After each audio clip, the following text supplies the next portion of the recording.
What if I told you that one of the most mysterious men of the last century left behind a warning so direct, so urgent, and so universally relevant that it was meant for the generation living right now? What if I told you this warning was not fear-based, not sensational, and not tied to a single prophecy, but tied to the very direction of humanity's inner life? Edgar Cayce, the man later called the Sleeping Prophet, delivered more than 14,000 readings in his lifetime. But in his final months, his tone changed. His voice grew heavier, his phrasing became sharper, and the message he focused on more than any earth change or world event was the one message humanity has still not fully listened to: the soul must awaken, or the world itself will reflect our lack of awakening back to us. To understand why this message mattered so deeply, you have to imagine the way Cayce lived. He was not a preacher shouting from a stage. He was not a mystic traveling the world. He was a quiet man from Hopkinsville, Kentucky, who simply wanted to help people. When he lay down and entered his unique trance state, something extraordinary happened. He spoke with medical understanding he did not consciously possess. He offered spiritual insights far beyond his education. He described ancient cultures, soul journeys, and future conditions of the planet with a clarity that startled even skeptics. Over the decades, thousands of people traveled to him seeking hope, healing, and direction. Many found what they were looking for. Some found more than they expected. Cayce's readings covered almost every aspect of human life: diet, relationships, reincarnation, dreams, meditation, karma, intuition, and the hidden purpose of the human spirit. But among all subjects, one theme remained constant: humanity is in a state of spiritual amnesia. We have forgotten who we are. We have forgotten why we came to Earth. We have forgotten that our thoughts, emotions, and actions create real energetic effects that ripple outward into the world. Near the end of his life, this theme intensified. He warned that the greatest upheaval facing humanity would not be a single disaster or political event, but a deep inner fracture, a worldwide crisis of meaning, a loss of spiritual identity that would cause confusion, division, fear, and a sense of emptiness no technology could fix. He spoke often of the earth changes, but he insisted that these external shifts only mirrored internal conditions. He described the earth as a living expression of consciousness, reflecting humanity's collective harmony or disharmony.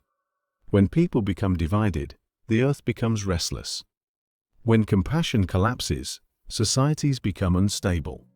When spiritual purpose is ignored, individuals drift into anxiety and hopelessness. Cayce said these disruptions were not punishments, but consequences signals, urging humanity to realign with its inner truth. In his final months, as his health declined, he gave fewer readings and rested more. Yet even while exhausted, his message stayed consistent. Humanity was approaching a turning point. He said this turning point would test not our technology, not our governments, not our economies, but our character. It would test our ability to remember our spiritual nature in a world increasingly absorbed with material demands. Cayce warned that if people continued to push forward without inner reflection, the world would experience widespread imbalance, environmental disruption, emotional instability, social conflict, and a sense of being spiritually lost. He described the solution as simple but not easy: awaken. Not in a dramatic, mystical way, but in daily life. Awaken to compassion. Awaken to purpose. Awaken to the truth that each person influences the collective whole. He insisted the future was not fixed. He said humanity could change the trajectory of events by choosing cooperation over conflict, empathy over anger, patience over reaction, and purpose over distraction. He believed deeply that every soul carried a unique mission, and that remembering this mission would restore balance both internally and externally. In September 1944, when he gave his final personal reading, the message turned inward. His own body was failing. The guidance that had flowed for decades now told him it was time to rest. It was not a dramatic prophecy, but a very human moment, a reminder that even a vessel of spiritual service must honor its limits. He passed away on January 3, 1945. But before leaving, he emphasized one final truth. If humanity does not reconnect with its spiritual identity, no prediction, no warning, no miracle will save it from the consequences. To truly understand Edgar Cayce's final warning, we have to explore what he believed was happening beneath the surface of daily life.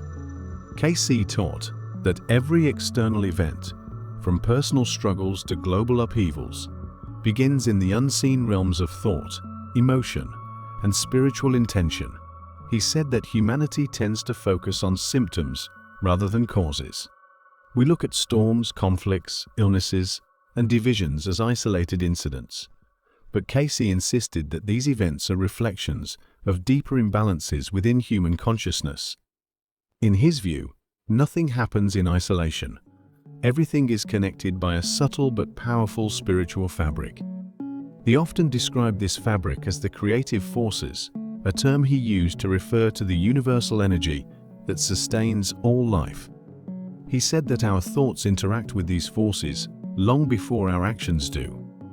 He emphasized that fear, anger, resentment, and hopelessness send shockwaves into that creative field, just as love, calmness, service, and higher intention generate healing.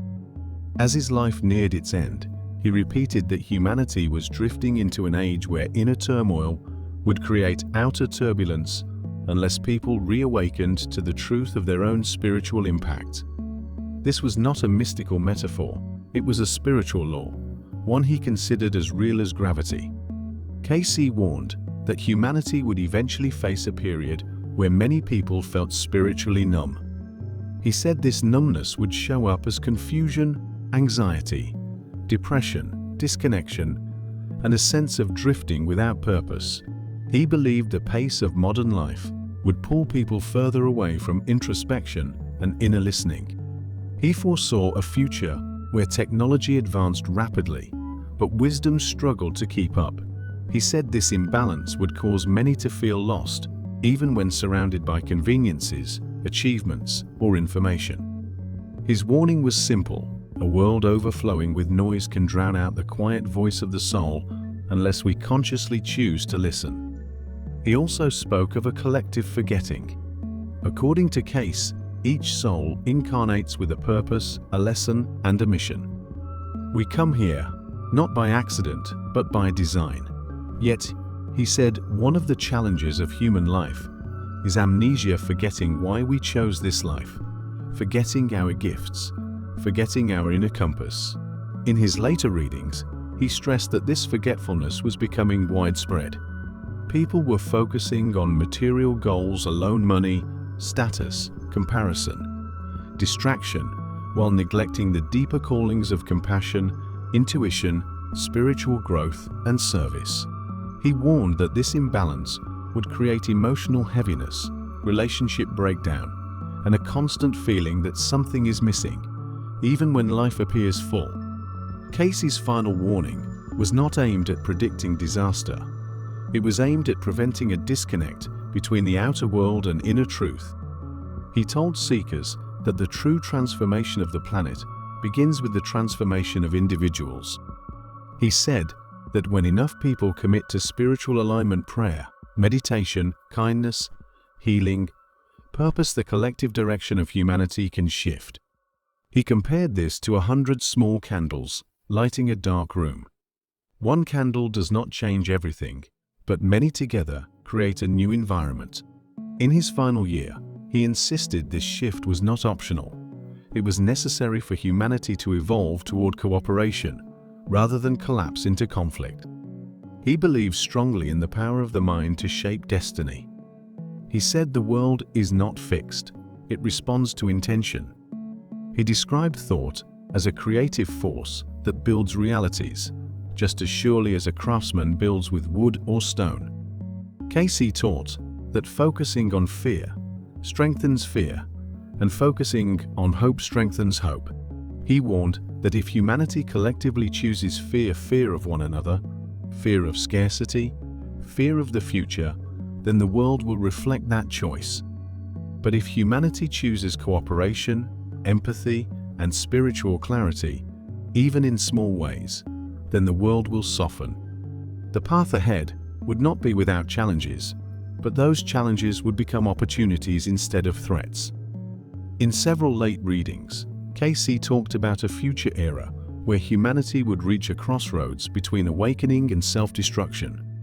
He said this would not be a single moment, but a gradual progression marked by confusion, rapid change, environmental stress, and rising tensions between people and nations. Yet he emphasized repeatedly that none of this was fixed. He said the future is fluid, shaped moment by human consciousness. He warned that if humanity continued to disconnect from spiritual awareness, the world would feel increasingly unstable. But if individuals chose inner alignment, even a small number at first, it would act as a stabilizing force, shifting the direction of events. As we move deeper into Edgar Cayce's final message, we begin to see that his warning was not limited to global events or predictions of physical change. It was deeply personal. He believed that every world crisis begins with an inner crisis, and every solution begins with an inner transformation. To Cayce, the outer world is a mirror showing us not what we want to see, but what we need to see. He said that when people feel lost, the world around them becomes chaotic. When people forget their worth, society becomes unstable. And when people become disconnected from their spiritual identity, the world itself appears to lose direction. In this sense, his final warning was a call to look inward before looking outward. He taught that the soul communicates constantly through intuition, dreams, subtle impressions, and moments of quiet knowing. But he warned that the modern world would increasingly pull people away from these subtle messages. He foresaw a culture filled with distraction, overstimulation, and emotional noise. In such a world, he said, the soul becomes harder to hear, not because it grows quiet, but because the mind grows loud. He said that without intentional stillness, people would drift into a life controlled by reaction instead of reflection. They would respond to fear rather than guidance, and anxiety would overpower clarity. Cayce considered this inner disconnection one of the greatest threats to human progress. Yet, he also insisted that every person could reconnect with their inner guidance. He encouraged simple practices, a few minutes of meditation each day, a moment of prayer before acting, writing down dreams upon waking, treating others with kindness even when it is difficult, and listening for the deeper meaning behind life's challenges. He said that these practices are not small or insignificant. They are the doorway through which soul guidance enters the physical world. Cayce believed that when enough individuals reconnect to their inner truth, the collective consciousness shifts. A culture grounded in compassion becomes possible. A future built on cooperation instead of conflict becomes realistic. One of the most powerful aspects of Cayce's final message is that he believed every soul came to Earth for a reason. He said, "No one is here by accident. Each person carries a gift, a contribution, something that only they can offer to the world. For some, that gift is healing. For others, it is creativity. For others, wisdom, leadership, kindness, or the ability to inspire." Cayce said that even the smallest acts, helping someone in need, listening without judgment, offering encouragement, using one's talents with sincerity, can shift the energies of the world in ways we cannot measure. He reminded people that their lives matter more than they realize. As his health declined, Cayce spoke more urgently about the importance of living with intention. He said humanity was entering a time when actions rooted in fear would lead to confusion, but actions rooted in purpose would lead to clarity. He warned that many people would feel tempted to withdraw from the world, overwhelmed by negativity or uncertainty. But he urged them not to retreat. Instead, he encouraged them to hold steady, to become centers of calm in times of turbulence. He said that one steady person can influence many unstable minds simply by being present, grounded, and aligned. In this way, he saw every individual as a stabilizing force with enormous potential. Cayce also believed that the challenges people face are not obstacles meant to break them. They are teachers. He said the soul chooses certain tests before incarnation because those experiences help it grow. Struggles refine character. Loss deepens compassion. Uncertainty strengthens faith. He urged people not to fear challenges, but to ask, "What is this teaching me? How can this help me become more aware?" In his view, the hardships of life are not punishments, they are opportunities to awaken. One of the most striking elements of Cayce's later readings was his insistence that humanity was approaching a new era, one defined not by technology or industry, but by spiritual understanding. He said that intuition would become more important than ever. People would begin to sense things before they happened. They would feel connections with others more deeply. They would begin to understand that consciousness is not limited to the mind, and that the soul is far larger than the physical body. Cayce called this the dawning of a new age of awareness, a time when the veil between the material and spiritual worlds would begin to thin. As we enter the final part of Edgar Cayce's message, we arrive at the heart of his last warning. Humanity must choose its direction consciously. He said the world is shaped by the choices of individuals, far more than by governments or institutions.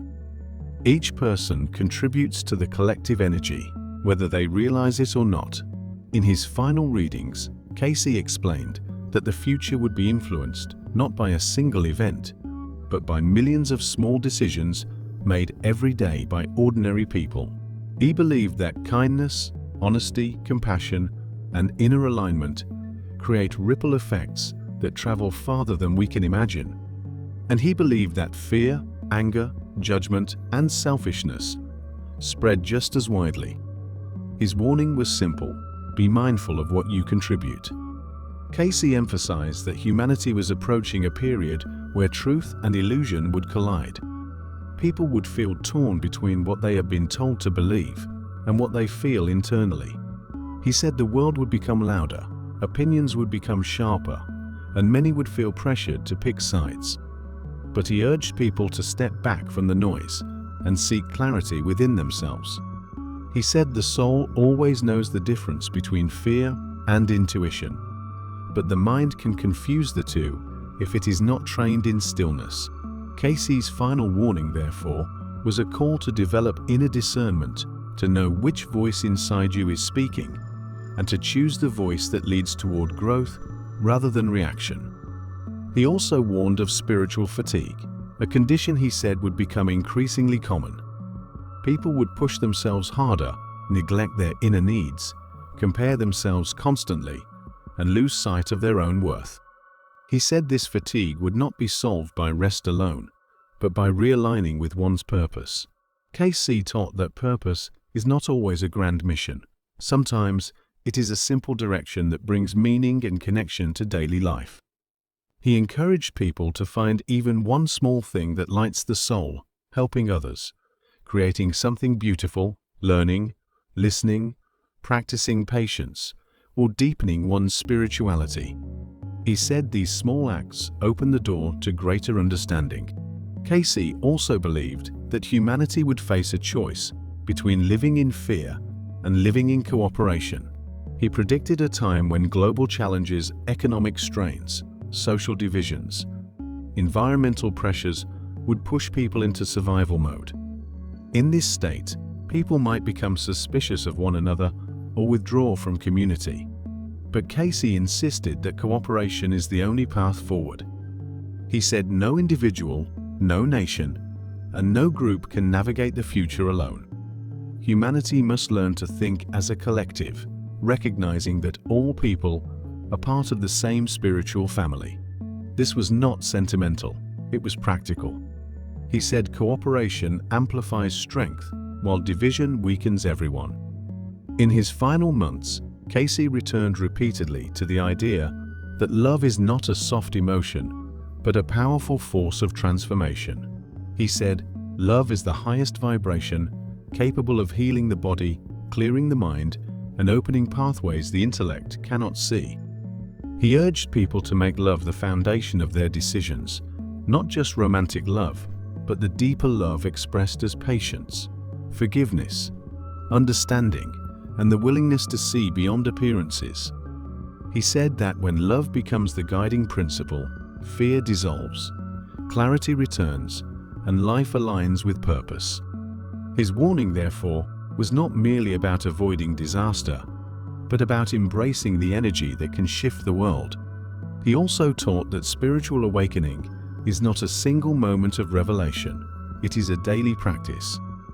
It is a choice to rise above old patterns, to question the stories we tell ourselves, and to seek deeper meaning in everything we experience. Cayce said, "The most awakened people are not those who know the most, but those who listen the most." They listen to their intuition, to their dreams, to the subtle tones of their emotions. They listen to life itself, understanding that every experience carries a message. And they listen to others with empathy, knowing that every soul is navigating its own journey. In the end, Cayce's final warning was a call to take responsibility for our spiritual lives. He believed the world was entering a time when people could no longer drift aimlessly without consequence. He urged humanity to reconnect with its inner compass, to remember the deeper truths that lie beneath the surface of everyday life. He reminded us that we are not powerless observers of a changing world, we are contributors to that change. And he believed that if enough individuals chose awakening over fear, the future could be brighter than anything he had predicted.